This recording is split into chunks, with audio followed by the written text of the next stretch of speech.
Okay. Hallo almal, ons gaan oor so 2 minute begin, so almal kan net hier voorkom sit asseblief.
Good morning and welcome to the launch of Saai's Land Claims Database. With me on the panel this morning is Dr. Theo de Jager. He is the Executive Board Chairman of Saai and also an expert in the area of land claims.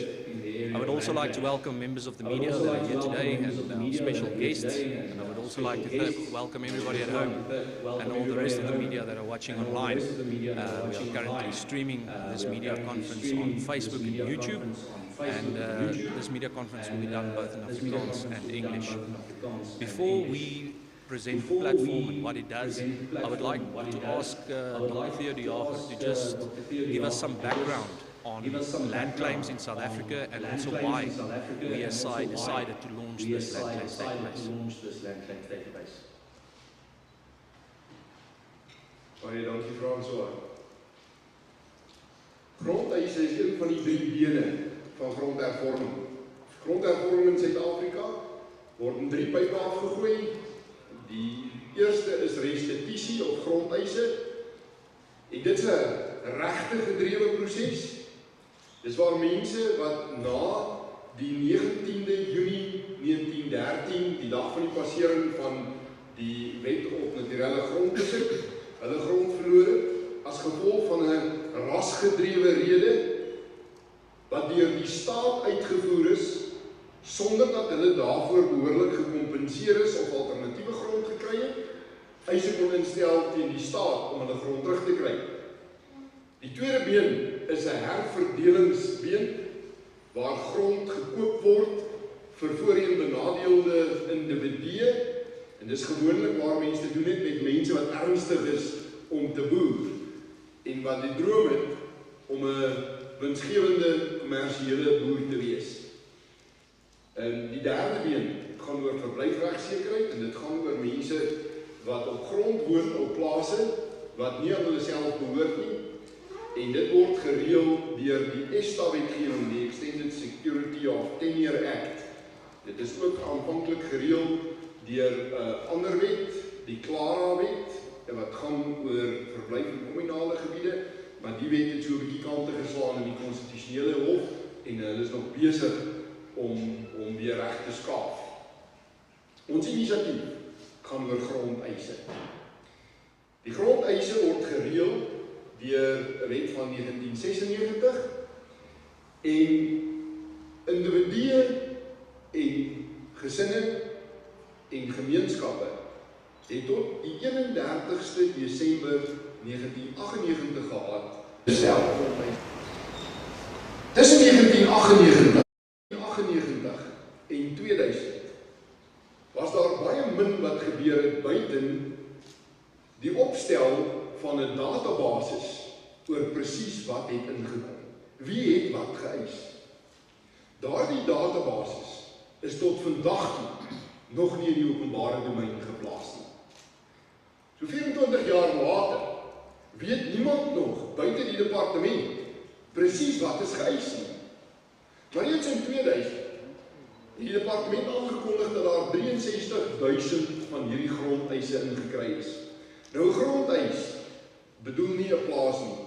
Daar is sekere eise, soos die Magogga eis in die vallei waar ek boer buite Tsenin, beslaan 775 plase. Die Malpa eis, net langs in Moketsi, beslaan 225 plase.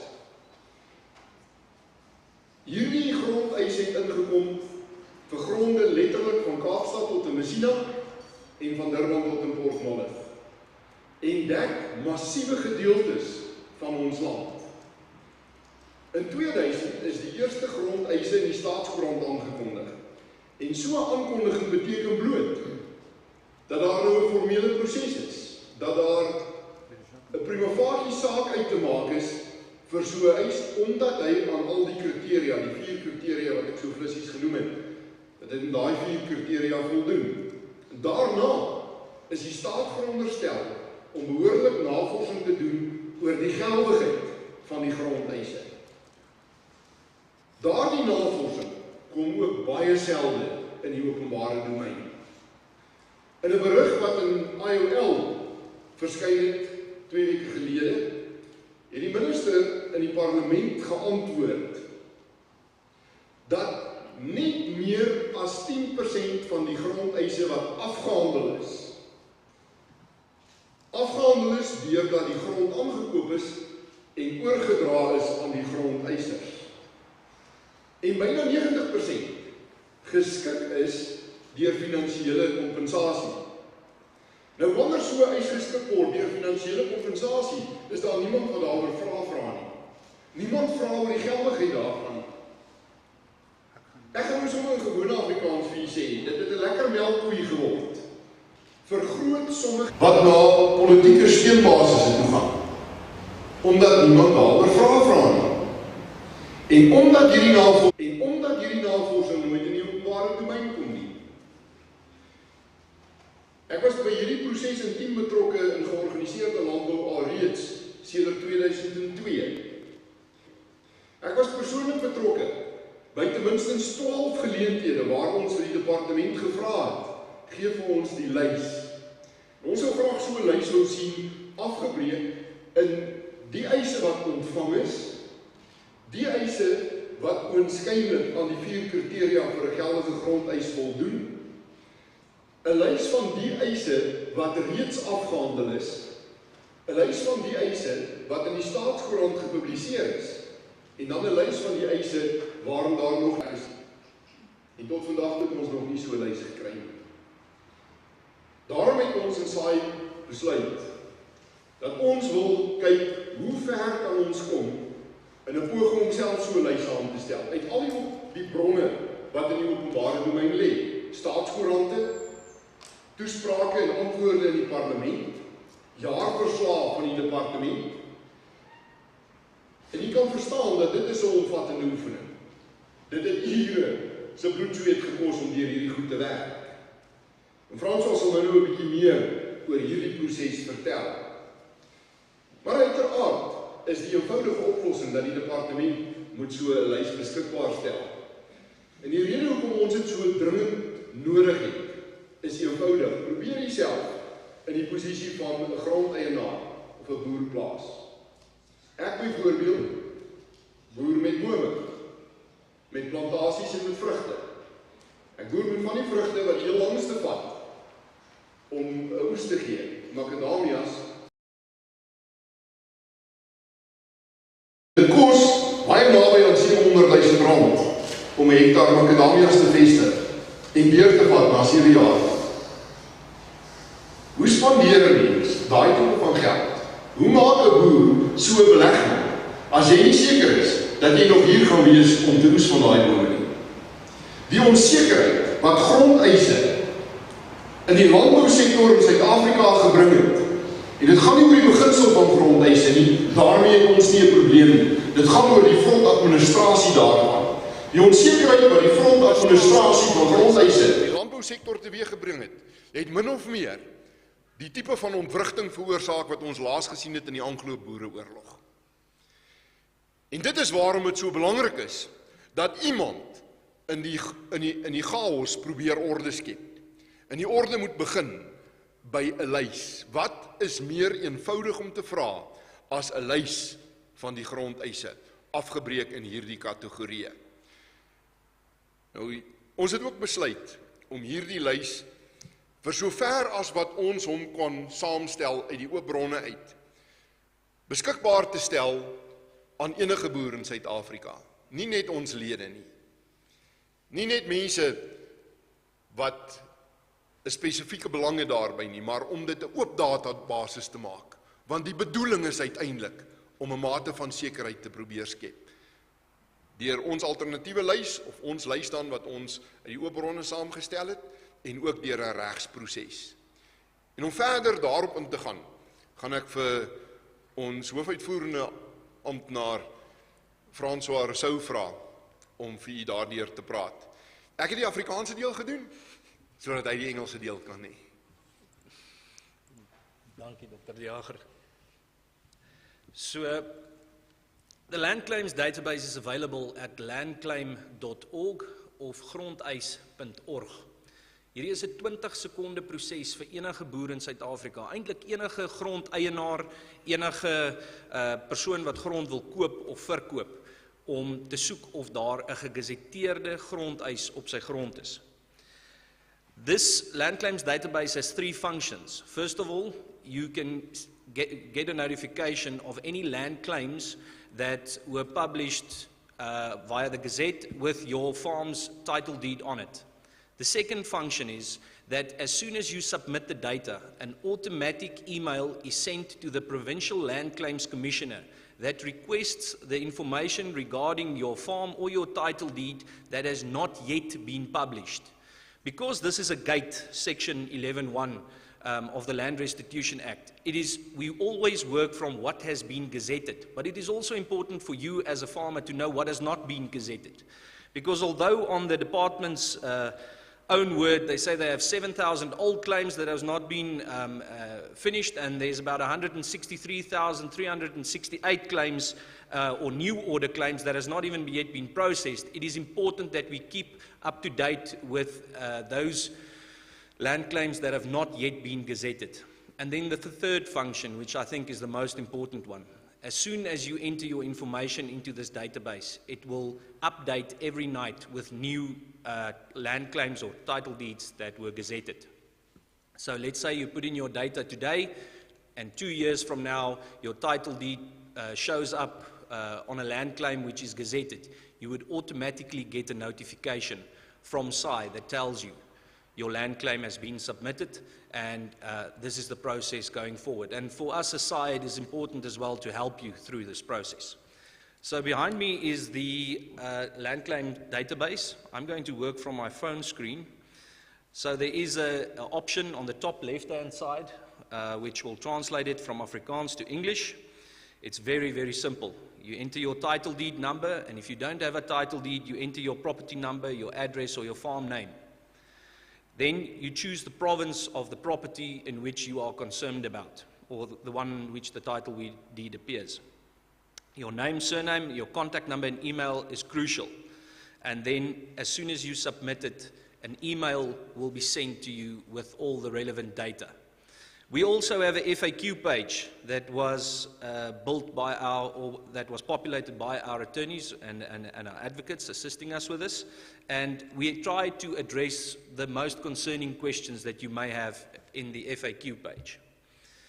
So I want to go from the land claims database here to the court matter, because this is part of a broader strategy that Saai has launched from May 2021. So in May 2021, we launched a PIA application to the Department of Agriculture, and we asked them simply for all the gazetted land claims that they have. So they must be working from some kind of list if the minister is able to report so accurately, not only in broad but also on each land claim in each province.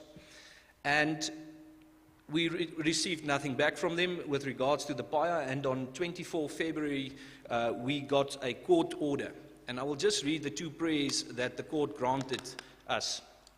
it says that they need to provide us with an electronic copy of each land claim published in the Government Gazette between 1998 and 2001, and that all reports filed by the Chief Land Claims Commissioner with the Land Claims Court as from the date of 19 March 2019 to date of this application must also be sent to our offices. This court order was not complied with, and on the 22nd of April, we sent the court order to the Minister, both personally and via registered post, and we still haven't received anything. So on the 6th of July, we started with a court application for minagting van die hof.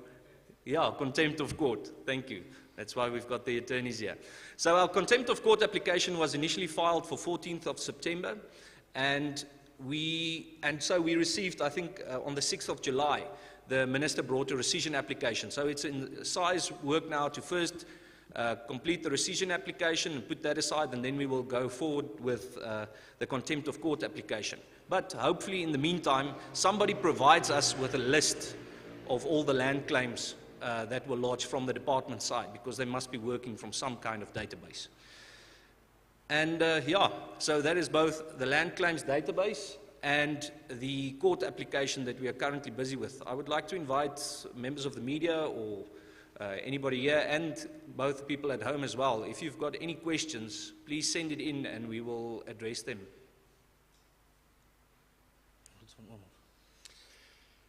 Yeah, if I can also just add to that, according to the Minister in her answers in Parliament 2-3 weeks ago, there are still close to 7,000 of these land claims which have not yet been processed. According to her, 69,933 claims were settled through financial compensation. Remember, originally they said that they received only 63,000, but this has since grown. And that in 8,938 land claims, the land was actually transferred to the beneficiaries. Part of the problem which government has in creating a class of profitable black farmers through land reform is that in land claims it has mostly been communities who claimed. And a community is never a good farmer. It's hard enough for a father and his son to farm together. What to say, a community which is big enough that the families are no longer really related to each other. And the entities in which these farms have been transferred to is called communal property associations, a kind of an artificial body to take ownership. And the management of farms through CPAs is quite a mess. Ons het nou uit verskeie bronne in die regering gehoor dat hulle spyt is dat hulle ooit sulke strukture in die lewe geroep het. Want u kan jouself voorstel wat is die interne spanninge in 'n CPA.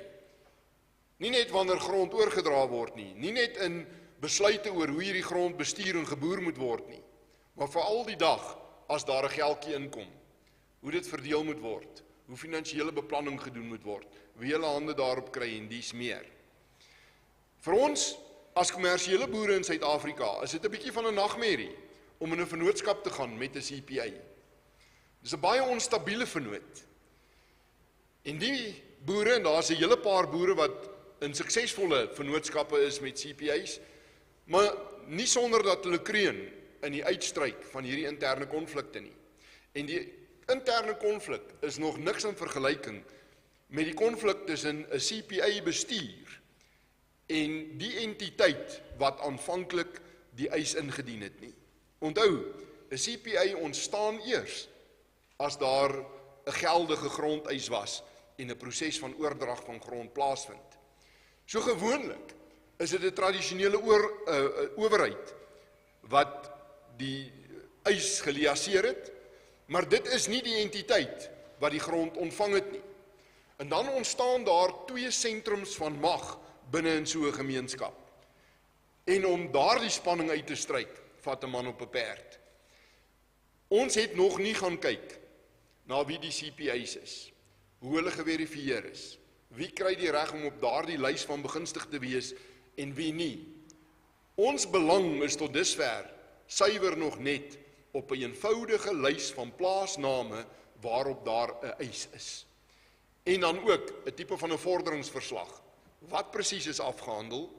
Byvoorbeeld, by ons in Magubas Kloof, as daar 775 plase geëis is, 42 van hulle is oorgedra, is hierdie eis afgehandel of nie? Want as hy nie afgehandel is nie, wil ek nou vir julle sê, daar is bitter min eise in ons land wat hoegenaamd dan afgehandel is. Die departement beskou dit as afgehandel, want grond is oorgedra in hierdie eis. Maar die gemeenskap beskou dit nie as afgehandel nie, want hulle dink, omdat dit gegazetteer is, en die geldigheid nie deur 'n hof getoets is nie, het hulle die verwagting dat die res van die plase ook nog na hulle oorgedra gaan word. Die hoofdoel van ons oefening, waaroor dit alles gaan, is om meer sekerheid te bring in ons sektor. En as 'n slotopmerking, dit is by uitstek die frustrasie rondom grondhervorming, die slakke pas daarvan en die jammerlike baanrekord van mislukkings, wat aanleiding gegee het tot 'n besluit van die regerende party in Desember 2017 om die grondwet te verander om voorsiening te maak vir onteiening sonder vergoeding. Ons as boere is baie dankbaar daarvoor dat hierdie inisiatief dit nie deur die parlement gemaak het nie. Maar dit beteken nie dat die spook teruggesit is in die bed nie. Dit beteken net dat daar nou ander trekmeganismes is. Onteiening sonder vergoeding is nog heeltemal moontlik deur 'n wet van algemene toepassing, die onteieningswet. Die grondwet waarborg ons nie dat markwaarde betaal gaan word in onteiening of in enige vorm van 'n gedwonge transaksie nie. Artikel 25.3 van die grondwet noem markverwante kompensasie maar as een van die kriteria. Daar's ander ook. Die geskiedenis van die verkryging van die grond, die doel van die onteiening, die staatshistoriese betrokkenheid by die ontwikkeling van 'n plaas. Soos my oupa, as ek nou van my oupa 'n stuk grond sou geërf het, en hy het die voordeel gehad van 'n sagte lening by die Landboukredietraad, anderswoorde 'n staatsgeondersteunde lening, teen baie minder as markverwante rente. Dan wil die staat nie nou teen markverwante vergoeding die plaas aankoop nie, want hy sê hy het reeds geïnvesteer op 'n manier in die plaas. Of as ek deel was van die skema hier in die laat 1960s en vroeg 1970s om met 'n staatssubsidie my plaas te omheind of boorgate te sink, dan wil die staat nie nou weer betaal vir daardie verbetering nie, want hy sê hy het reeds geïnvesteer op hierdie plaas. Die probleem is dat die grondwet sê nie hoeveel afslag kan hiervoor geneem word nie. As die doel van die onteiening grondeise is, mag die staat 'n 5% afslag neem, of mag hy 'n 50% afslag neem, of meer. Die grondwet sê nie dit nie. Dit moet vasgestel word deur die bloed en sweet van hofsaak op hofsaak waar hier beginsels getoets word. So die onteiening sonder vergoedingsspook het nie gaan lê nie. Hy's net uit die grondwet uit, of duidelikheid in die grondwet uit. Ons gaan met hom stoei, veral in die volgende jaar, en dis waarom ons vandag ons inisiatief begin. Een van die dae het ons weer 'n algemene verkiesing. En soos met baie van ons bure, Zimbabwe, Mosambiek, Angola, Tanzanië, Zambië, word die kwessie van vergoeding in grondhervorming baie vinnig die jokerkaart in die pak wanneer 'n regering betrap word met 'n swak hand. Ons het dit gesien in die verkiesing voor 2007, toe ons 'n onteieningswet op die tafel gehad het, wat gelukkig nie aan die minimum vereistes vir grondwetlikheid voldoen het nie. Ons het dit weer gesien in 2014, toe die grondeiseproses heropen is, en gelukkig deur die Limousa hofsaak van die tafel afgevee is, totdat die huidige stel grondeise afgehandel is. Ons het dit weer gesien in die aanloop tot die 2019 verkiesing, toe onteiening sonder vergoeding in die grondwet ter sprake was, en verseker sal hierdie spook weer uit die kas uitklim in die aanloop tot die 2024 verkiesing. Ons wil 'n voorspringoperasie uitvoer en kyk of ons nie 'n bietjie orde in die chaos van die grondeise in kan bring nie, bloot om meer sekerheid in ons sektor te bring. Hulle sê, kapitaal is so skugter soos 'n kudu. As jy hom skrik maak, dan hol hy. En kapitaal vlug te gereedelik uit ons sektor uit as gevolg van die onsekerheid wat die gemors in grondhervorming teweeggebring het. So there's a microphone in front here. If there's any questions from the floor, if you're watching at home, please send us through your questions in the comment section. Just to add, this is only the first phase. Land claims is the first phase of landclaim.org. The second phase will be labor tenant claims, which we will start processing with our data capturers very soon, and we will also start a separate a legal route as well. So is there any questions? Niemand? Almal seker. Ek het hier van die internet af 'n vraag, watse bystand gaan Saai boere gee wat wel 'n grondeis het? Wel, die eerste stap is om dit te bepaal en dit word gedoen deur grondeis.org. Die tweede een is, daar is 'n frequently asked questions tab op ons webblad wat jou sal help en vir jou rigting gee, en dan is daar ook kontakbesonderhede vir 'n prokureursfirma wat indien jy verdere regstappe wil neem, jy met hulle kan kontak maak, maar ons kantoor is ook oop om jou te help met die pad vorentoe. En ek dink dit is belangrik vir enige iemand wat 'n e-pos kry en 'n staatskoerant binne in daai e-pos sien om met ons in kontak te tree en vir ons te vra hoe ons hulle verder kan help. Goed, as daar geen vrae is nie, gaan ek dan die bedankings, ek wil net graag baie dankie sê vir elke liewe Saai lid wat hierdie tipe inisiatiewe moontlik maak. As dit nie vir julle was nie, sou ons nie die kapasiteit gehad het om sulke groot projekte aan te pak en soos die ander wat ons het nie. Ons wil baie dankie sê dat julle familieboere in den brede ondersteun. En dit is vir ons 'n groot voorreg om julle ook as lede te hê. Dan vir Anke en Guillaume in ons kantoor wat hierdie hele proses bestuur het, julle was absolute eisters. Ek kan nie meer trots wees op julle nie. Die data capturers wat ons gehelp het, Herter Spies vir al hulle bydrae, advokaat Johan Haman en dan vir Lonely Viking wat hierdie pragtige platform opgesit het. Baie, baie, baie dankie julle. Goed, ons sluit dan af.